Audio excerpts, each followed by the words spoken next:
Doctor Sreevarma ஆயுள் தரும் ஆயுர்வேதா அறுவை சிகிச்சையில்லா குணம் ஆயுள் கால நிவாரணம். இன்றைய தலைப்புச் செய்திகள். தமிழகத்தில் சூடு பிடிக்கும் தேர்தல் களம். மதுராந்தகத்தில் நாளை பிரதமர் மோடி கலந்து கொள்ளும் கூட்டத்தில் என்டிஏ தலைவர்கள் பங்கேற்க ஏற்பாடு. திமுகவின் வாரிசு மற்றும் ஊழல் ஆட்சியால் மக்கள் சோர்வடைந்துள்ளனர் என மத்திய அமைச்சர் அமித்ஷா குற்றச்சாட்டு. பிரதமர் தலைமையிலான என்டிஏ ஆட்சிக்கு மக்கள் ஆசி வழங்க தயாராகிவிட்டதாக எக்ஸ் தளத்தில் பதிவு. ராமதாஸ் பெறாத பிள்ளை திருமாவளவன் என பாமக எம்எல்ஏ அருள் கருத்து. அரசியலில் எது வேண்டுமானாலும் நடக்கலாம் என்றும் சூசகம். கூட்டணி அமைக்கும் விவகாரத்தில் கோட்டை விட்டதால் தனித்து விடப்பட்டது தாவேக. பொது சின்னம் பெறுவதிலும் சிக்கல். பணி நிரந்தரம் உள்ளிட்ட கோரிக்கைகளை வலியுறுத்தி பகுதி நேர ஆசிரியர்கள் 15 நாட்களாக போராட்டம். கோரிக்கைகள் நிறைவேறும் வரை போராட்டம் தொடரும் எனவும் அறிவிப்பு. இனி விரிவான செய்திகள். தமிழக அரசியல் களம் சூடு பிடித்துள்ள நிலையில் பிரதமர் நரேந்திர மோடி நாளை தமிழகம் வருகிறார். மதுராந்தகத்தில் அவர் பங்கேற்க உள்ள கூட்டத்தில் தமிழக என்டிஏ தலைவர்கள் பங்கேற்க ஏற்பாடு செய்யப்பட்டுள்ளது. இந்த கூட்டத்தில் பங்கேற்பதற்காக பிரதமர் மோடி 2.25 மணி நேரம் ஒதுக்கியுள்ளதாக தகவல் வெளியாகியுள்ளது. நாளை மதியம் 2 மணி அளவில் திருவனந்தபுரத்தில் இருந்து விமானம் மூலம் வரும் பிரதமர் பொதுக்கூட்டம் நடைபெறும் இடத்திற்கு ஹெலிகாப்டரில் பயணிக்கிறார். கடுமையான பணிச்சுமை காரணமாக இம்முறை அவர் தனது கார் பயணத்தை தவிர்க்க உள்ளதாக தகவல் வெளியாகியுள்ளது. முன்னதாக பிரதமர் பங்கேற்க உள்ள பொதுக்கூட்ட மேடைக்கான ஏற்பாட்டை மத்திய அமைச்சர் பியூஷ் கோயல் பார்வையிட்டார். திமுகவின் ஊழல் ஆட்சியால் தமிழக மக்கள் சோர்வடைந்துள்ளதாக மத்திய அமைச்சர் அமித்ஷா பரபரப்பு குற்றம் சாட்டியுள்ளார். என்டிஏ கூட்டணியில் டிடிவி தினகரன் இணைந்ததை வரவேற்பதாக அவர் தனது எக்ஸ் தளத்தில் பதிவிட்டுள்ளார்.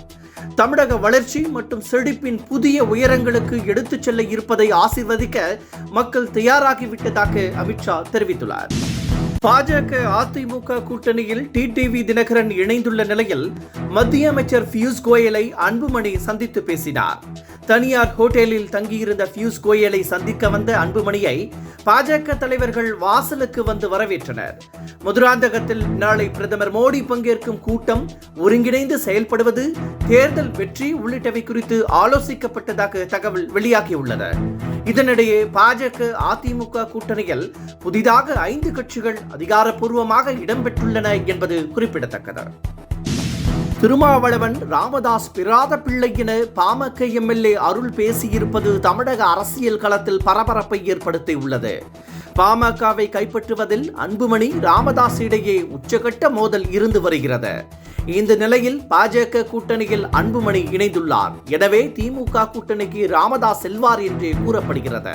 இந்த நிலையில் ராமதாஸ் பெறாத பிள்ளைதான் திருமாவளவன் என்றும் அரசியலில் எது வேண்டுமானாலும் நடக்கலாம் என்றும் எம்எல்ஏ அருள் தெரிவித்துள்ளார். யாருடைய மிரட்டலுக்கும் அடிபணிய தேவையில்லை என்றும் அவர் குறிப்பிட்டுள்ளார்.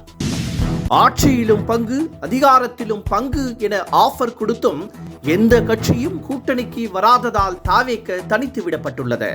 இது அந்த கட்சியினர் மத்தியில் பெரும் ஏமாற்றத்தை ஏற்படுத்தியுள்ளது. பெரிதும் எதிர்பார்க்கப்பட்ட டிடிவி தினகரனும் அதிமுக கூட்டணியில் இணைந்துவிட்டதால் தாவேக தனித்து போட்டியிட வேண்டிய சூழல் ஏற்பட்டுள்ளது. இதனிடையே தேர்தல் போட்டி குறித்த அறிவிப்பை நடிகர் விஜய் விரைவில் அறிவிப்பார் என செங்கோட்டையன் தெரிவித்துள்ளார்.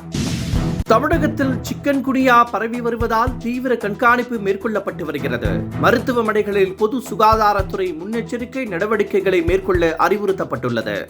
காய்ச்சல், இருமல், உடல் வலி உள்ளிட்ட அறிகுறிகள் இருந்தால் உடனடியாக அருகில் உள்ள மருத்துவமனைக்கு செல்லுமாறு கேட்டுக் கொள்ளப்பட்டுள்ளது. வீடுகளில் தண்ணீர் தேங்கி கொசு உற்பத்தியாவதை தடுக்க வேண்டும் என பொதுமக்களுக்கு அறிவுறுத்தப்பட்டுள்ளது. ஜனநாயகன் படப்பிரச்சனைக்கு பாஜக தான் காரணம் என்ற குற்றச்சாட்டை ராஜா மறுத்துள்ளார். இந்த குற்றச்சாட்டை விஜய் தான் தெரிவித்தாரா என்றும் பதில் கேள்வியை எழுப்பியுள்ளார். நீதிமன்றம் சென்றதற்கு பதிலாக விஜய் சென்சார் போர்டை அணுகியிருந்தால் இவ்வளவு சிக்கல் ஏற்பட்டிருக்காது என்றும் ராஜா விளக்கமளித்துள்ளார். பகுதி நேர ஆசிரியர்களின் போராட்டம் 15 நாட்களாக தொடர்கிறது. பணி நிரந்தரம் உள்ளிட்ட கோரிக்கைகளை வலியுறுத்தி சென்னை டிபிஐ வளாகத்தில் அவர்கள் போராட்டத்தில் ஈடுபட்டுள்ளனர். போராட்டத்தில் ஈடுபட்டு வரும் ஆசிரியர்களை போலீசார் கைது செய்து வருகின்றனர். இந்த நிலையில் தங்கள் கோரிக்கையை தமிழக அரசு விரைந்து நிறைவேற்ற வேண்டும் என அவர்கள் வலியுறுத்தியுள்ளனர். கோரிக்கைகள் நிறைவேற்றாவிட்டால் போராட்டம் தொடரும் எனவும் பகுதி நேர ஆசிரியர் சங்கங்களின் கூட்டமைப்பின் ஒருங்கிணைப்பாளர் முரளி தெரிவித்துள்ளார். என்றும் உங்களுடன் மை இந்தியா. முக்கிய செய்திகளை உடனுக்குடன் தெரிந்து கொள்ள சப்ஸ்கிரைப் பண்ணுங்க, பெல் பட்டனை பிரஸ் பண்ணுங்க. என்றும் உங்களுடன் மை இந்தியா. டாக்டர் ஸ்ரீவர்மா ஆயுள் தரும் ஆயுர்வேதா அறுவை சிகிச்சை இல்லா குணம் ஆயுள் கால நிவாரணம். Branch express courier private limited. Domestic international cargo. உங்கள் இல்லம் தேடி வந்து கொரியர் புக்கிங் டெலிவரி செய்து தரப்படும்.